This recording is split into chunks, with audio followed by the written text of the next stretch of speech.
Picture this. You are 80 years old. You are sitting in a detention cell in The Hague, Netherlands, 10,000 kilometers from home, waiting to be tried for crimes against humanity. Outside, your supporters are holding vigils. Your enemies are celebrating. The families of thousands of dead Filipinos are waiting for a trial that has been decades coming. And somewhere in that cell, you are probably still convinced you were right. This is the story of Rodrigo Duterte, the mayor who turned a murder capital into one of the safest cities in the Philippines. The president who launched a war on drugs that left thousands of people dead in the streets. The man who cursed the Pope, threatened to leave the United Nations, and told his own police officers on live television that they would not go to prison for killing. He is not a simple villain. He is not a simple hero. He is something far more uncomfortable than either. This is your life. You were born on March 28, 1945, in Masin, southern Leyte, the tail end of World War II, in a country that has been occupied, liberated, and left to rebuild itself from rubble. Your father, Vicente Duterte, is a lawyer, eventually a mayor, then a provincial governor. Politics is not something you discover. It is the water you grow up in. You spend your early years in Cebu, then the family moves to Davao City on the island of Mindanao. It is a rough, sprawling place, a frontier city carved out of jungle, built by migrants from across the archipelago, home to indigenous communities, Muslim populations, and Christian settlers, all pressed together in a geography that has never fully settled its tensions. It is also, for a time in your youth, a place where you are deeply unsafe in a way that has nothing to do with street crime. You will say, decades later, publicly in front of cameras, that as a student at the Ateneo de Davao, a Jesuit school, you were sexually abused by a priest. You will name him. You will describe what happened with the bluntness that will one day become your defining characteristic. Whether this shapes what comes next, only you know. What is documented is that the trauma of childhood, the helplessness, the absence of protection, the failure of institutions that were supposed to keep you safe, becomes a lens through which you see almost everything. You graduate with a degree in political science, then a law degree. You pass the bar. And then, in 1988, something happens that will define the next 3 decades of your life. You become the mayor of Davao City. At this point, nobody is thinking about international courts. Nobody is imagining crimes against humanity charges. Nobody is imagining a detention cell in The Hague. They are thinking about something much simpler. Whether Davao City can be made safe. Davao City in 1988 is not a place people feel safe. Communist insurgents operate in the surrounding hills.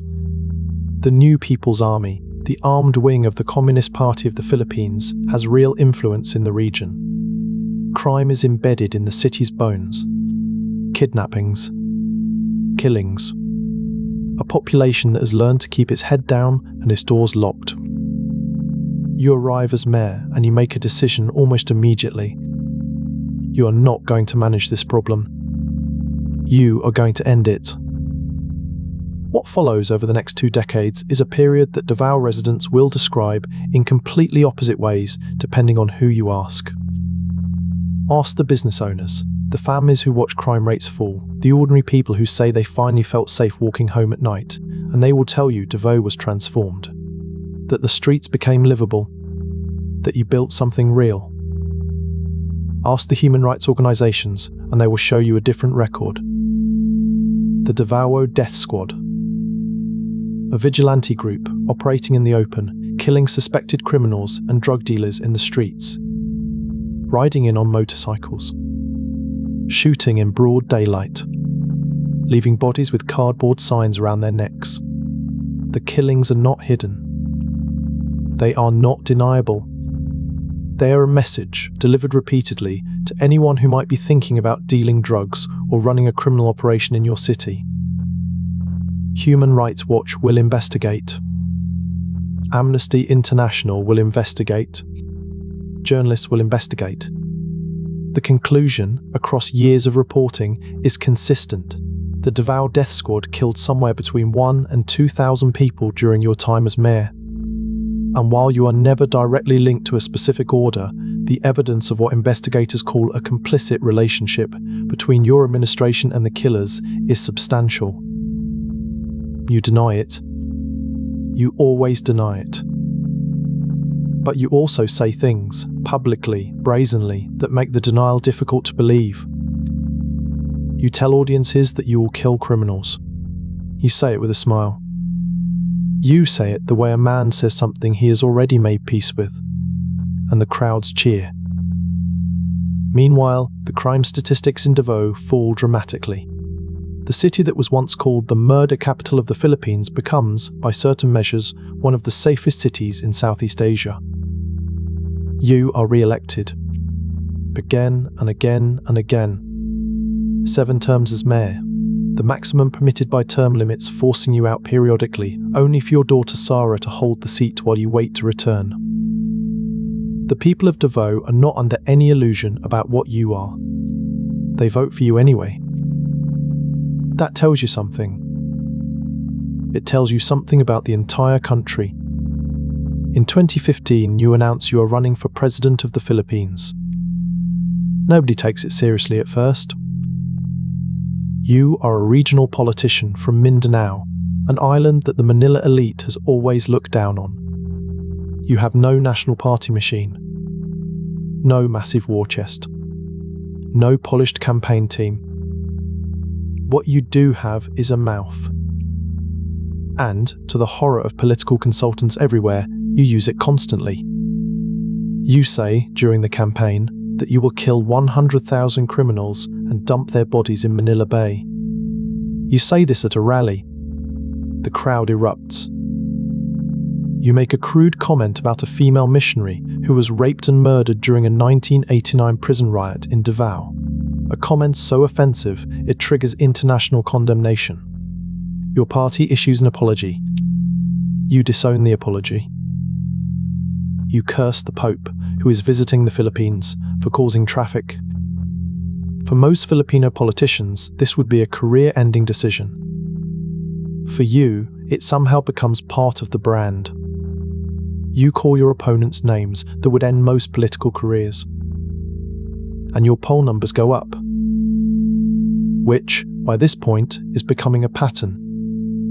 Every time the political establishment recoils, a large part of the public leans in.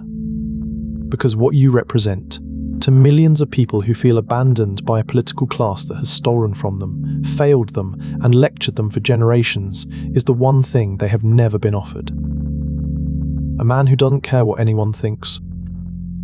A man who will say what everyone is thinking and do what no one has dared to do. On May 9, 2016, you win the presidential election with over 16 million votes. You are 71 years old, the oldest person ever elected to the Philippine presidency, the first president from Mindanao. You were sworn in on June 30, 2016. The next 6 years will not be forgettable. On the night of your inauguration, the killing begins. Not metaphorically, not as a policy paper. That same night, bodies appear in the streets of Manila with cardboard signs that say, "I am a drug pusher. Do not be like me." You have telegraphed exactly what is coming for months. You tell police they will not go to prison for killing drug suspects. You give them, in your own words, a license. You stand in front of cameras and say that if a drug lord resists arrest, shoot to kill. You say you will protect any officer who follows those orders. You say you are not interested in human rights when it comes to drug dealers.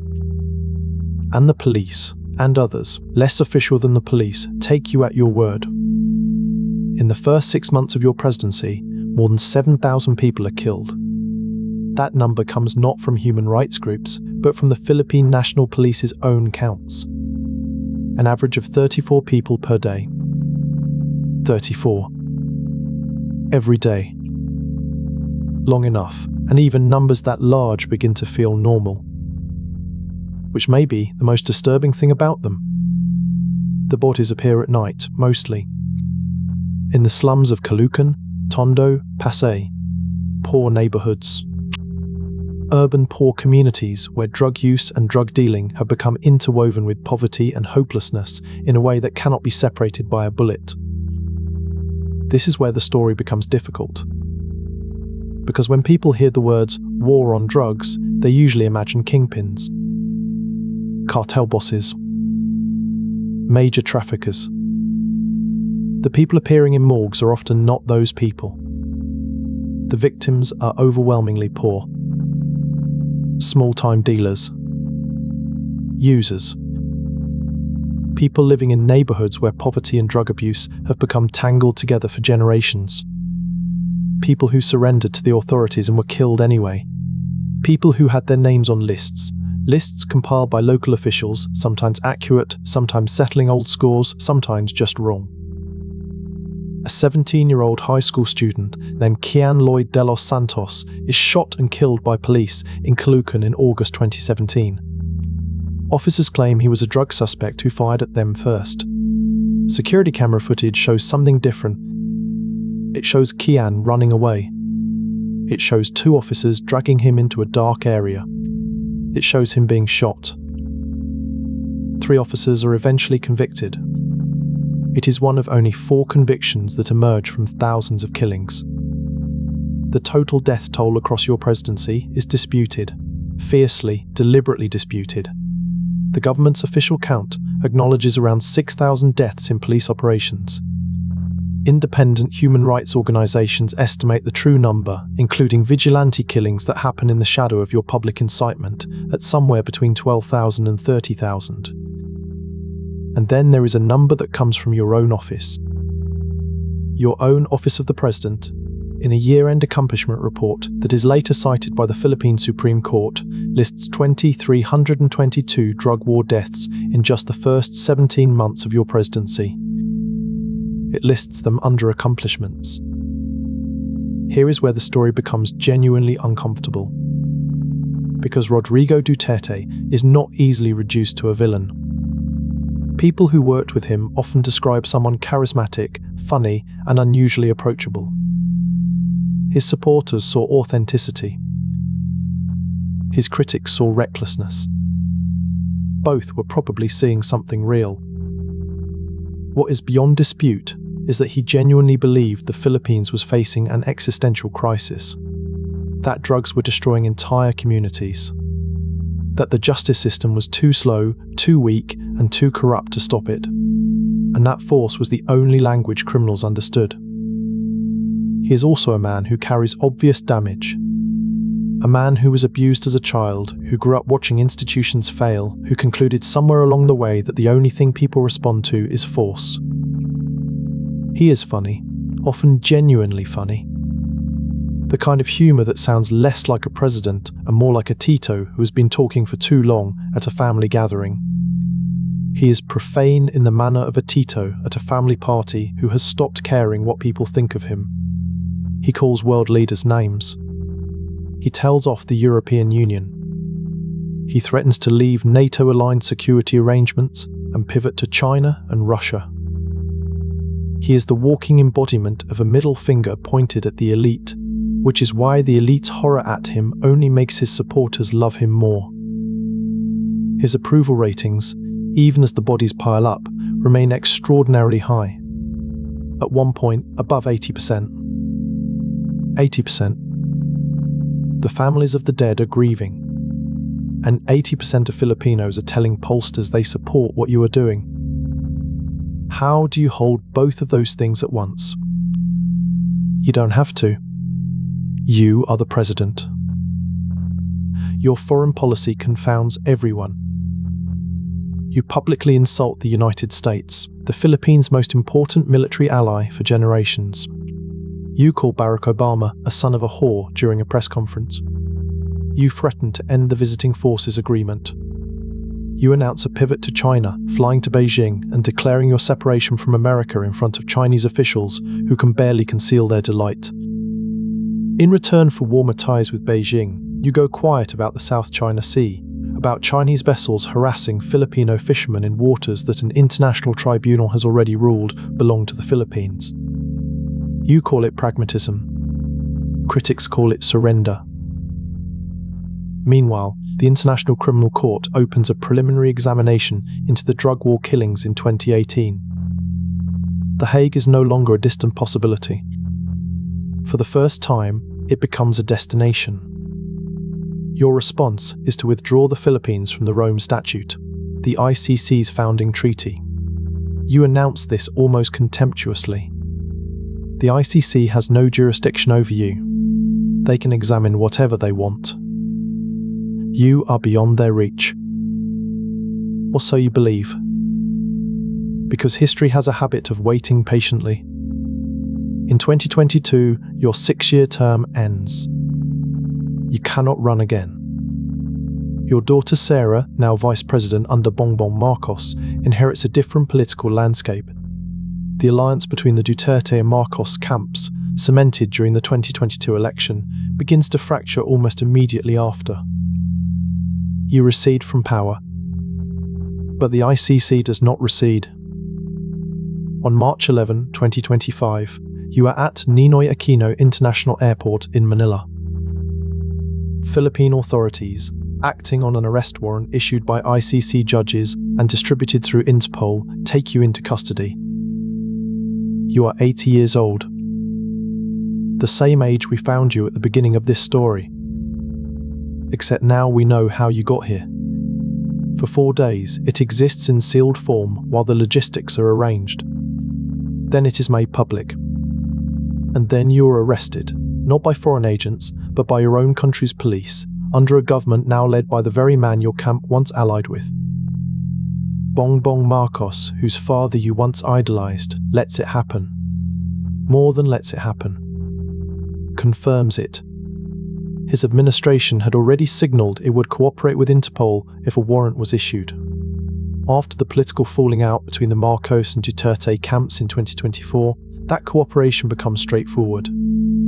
Within hours, a plane takes off from Manila at 11:03 p.m. You are on it. You land in the Netherlands and are transferred to the ICC detention center in Scheveningen, The Hague, the same facility that has held war criminals from the Balkans, from Africa, from the Middle East. You call the arrest unlawful? Your supporters rage.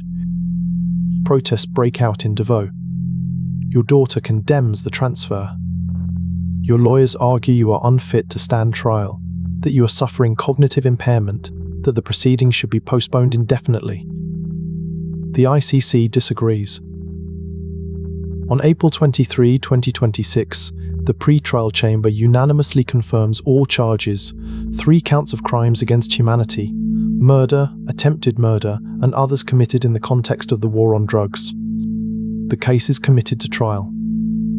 The opening of the trial is scheduled for November 30, 2026. Rodrigo Duterte, the man who once told the United Nations to go to hell, who withdrew his country from the ICC's jurisdiction, who governed with the certainty that force answers everything, is now sitting in a cell in The Hague, waiting for judges to decide his fate.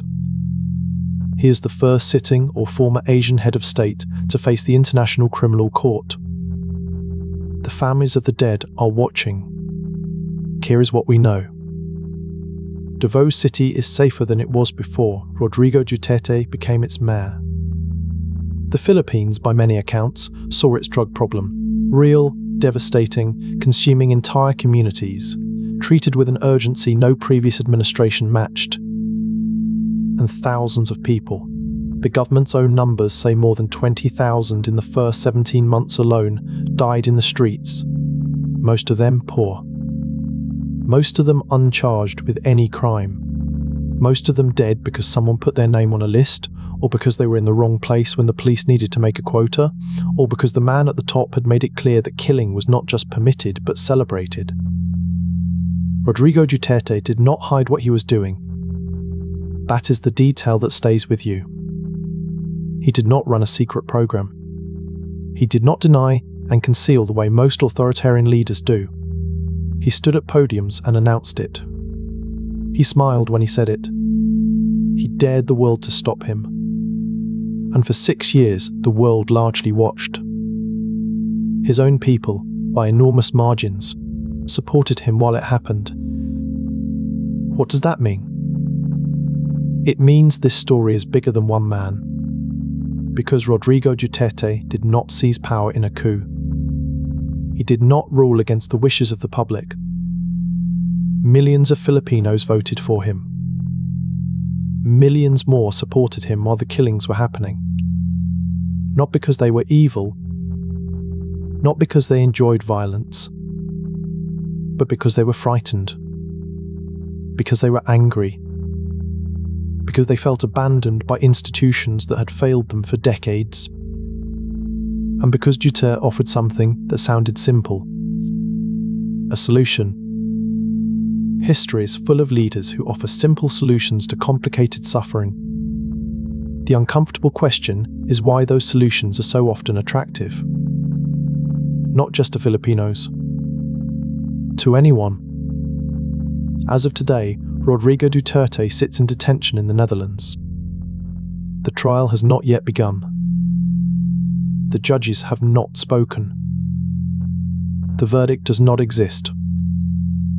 The story is still being written. And somewhere in The Hague, an 80-year-old former president is waiting to find out how history will remember him. You have just lived it.